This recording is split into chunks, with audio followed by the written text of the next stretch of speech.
আপনাকে বারবার বারবার বলছিলাম আমার মেয়েটা তো বিধবা হয়ে গেল। ওর বিষয়ে আমি বুঝবো। আমি জানি তুমি আমার কথার কখনো অবাধ্য হবে না। তুই আমাকে কথা দে, তুই ওকে বিয়ে করবি।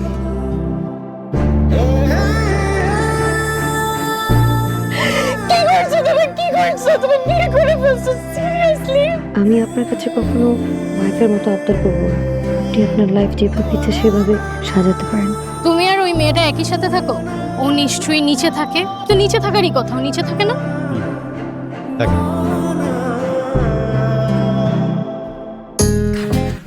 আপনি এভাবে বাইরে গিয়ে ঘুমালে বিষয়টা ভালো দেখায় না। আমার বাবা, আমাকে ডিল করতে দেন। রুমের এসি কাজ করছে না, ভেতরে যা। আমার মনে হয় আজকের রাতে আমাদের দুজনকে নিচে ঘুমাতে হবে।